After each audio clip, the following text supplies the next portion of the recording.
Azov सागर और black सी के बीच एक इलाका है जिसे दुनिया क्रीमिया के नाम से जानती है। फिलहाल क्रीमिया पर रूस का कब्जा है, लेकिन यही क्रीमिया 2014 से पहले यूक्रेन का हिस्सा था। लेकिन पुतिन ने मिलिट्री ऑपरेशन का ऑर्डर दिया और चंद घंटों के भीतर ही रूसी सेना ने क्रीमिया पर कब्जा कर लिया। मगर अब उसी क्रीमिया को हासिल करने के लिए यूक्रेन ने जंग का ऐलान किया है।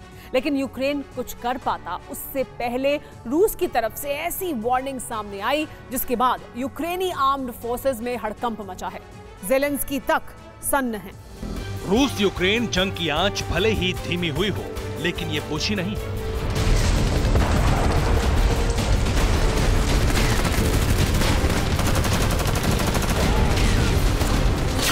अब भी पुतिन का बदला बाकी है।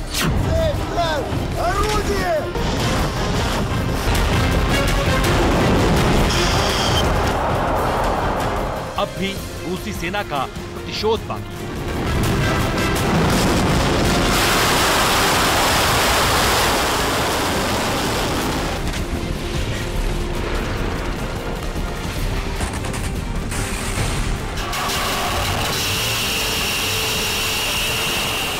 अब भी जंग का क्लाइमैक्स बाकी।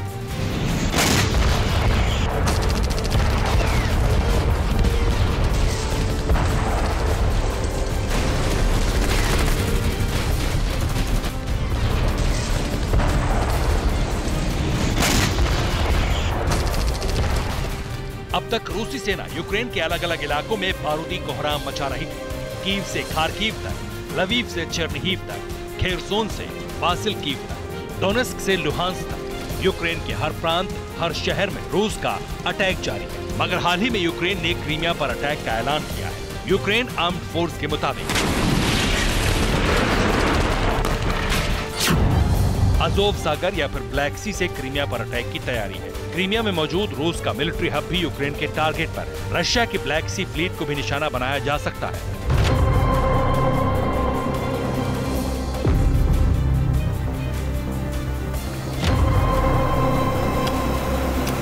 यूक्रेन ने यह भी साफ किया है कि क्रीमिया पर अटैक तभी संभव है जब पश्चिमी देश उसे हथियारों की सप्लाई करते रहे, यूक्रेनी आर्म्ड फोर्सेस की ताकत बढ़ाने में मदद करते रहे। हालांकि यूक्रेन ने अभी क्रीमिया पर अटैक की बात कही है, लेकिन इस बीच रूस के पूर्व राष्ट्रपति मेदवेदेव ने क्रीमिया पर हमले को लेकर बहुत बड़ी वार्निंग दी। क्रीमिया पर हमला यूक्रेन के लिए जजमेंट डे साबित होगा। यूक्रेन आर्म्ड फोर्स को इसकी बहुत भारी कीमत चुकानी पड़ेगी। प्लानिंग में शामिल यूक्रेनी नेताओं का भी डेथ वारंट जारी होगा।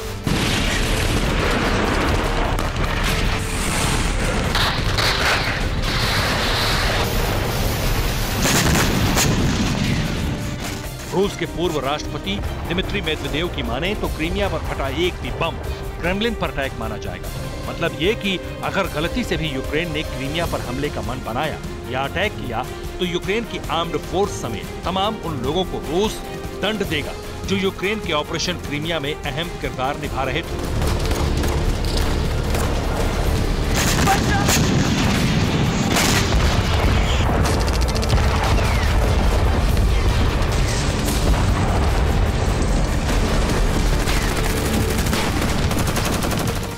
अब सवाल है, आखिर क्रीमिया में ऐसा क्या है जिसके चलते पुतिन ने इसे साख का सवाल बना लिया। सवाल ये भी अहम है कि आखिर यूक्रेन क्रीमिया पर ही हमले की तैयारी क्यों कर रहा है। तो इसकी वजह है क्रीमिया को लेकर सालों पुरानी अदावत। साल 2014 से पहले क्रीमिया यूक्रेन का ही हिस्सा था। अज़ोव सागर और ब्लैक सी के बीच मौजूद इस शहर पर यूक्रेन का एकाधिकार था।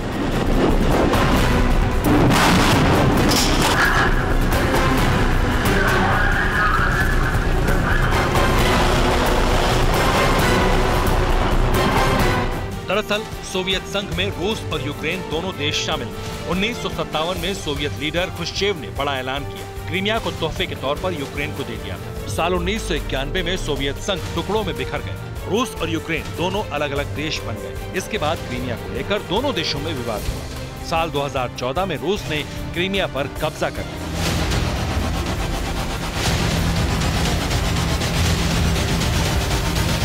आप ये जानकर हैरान रह जाएंगे कि 2014 में क्रीमिया को लेकर हुई जंग रूस के लिए बेहद आसान थी, क्योंकि यूक्रेनी सेना ने बगैर युद्ध लड़े ही क्रीमिया को रूसी सैनिकों को सौंप दिया। महज रात भर में ही रूसी सैनिकों ने पूरे क्रीमिया पर टोटल कंट्रोल कर लिया। अब बस उसी क्रीमिया को फिर से हासिल करने की चाहत में यूक्रेन तड़प रहा है।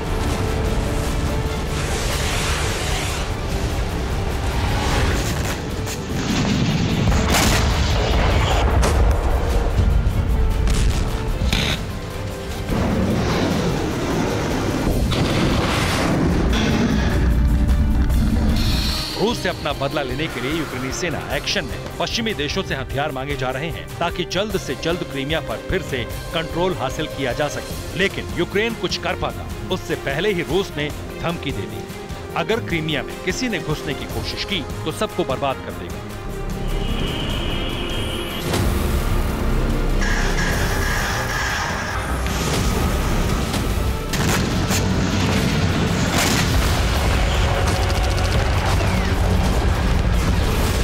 क्रीमिया पर कंट्रोल रूस और यूक्रेन दोनों के लिए बेहद जरूरी है, क्योंकि क्रीमिया के दक्षिण पश्चिमी छोर पर ब्लैक सी है और इसी ब्लैक सी से रशियन नेवी यूक्रेन पर ताबड़तोड़ अटैक कर रही है।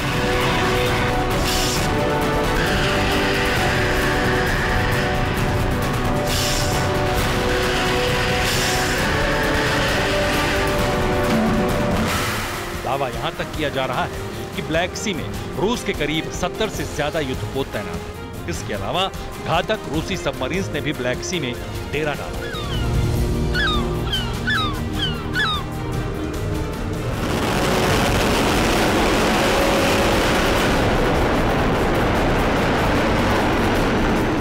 मकसद साफ है, हर हाल में ब्लैक सी पर काबिज रहें, क्योंकि ब्लैक सी यूरोप और एशिया के बीच में है, लिहाजा इसे गेटवे ऑफ एशिया और यूरोप कहा जाता है। लेकिन रूस यूक्रेन युद्ध ने समंदर के इस हिस्से को सबसे बड़ा वॉर जोन बना दिया है। क्रीमिया पर पहले से ही रूस का कब्जा है, ऐसे में रूस ने यूक्रेन का समंदर तक पहुंचने का हर रास्ता बंद कर दिया है।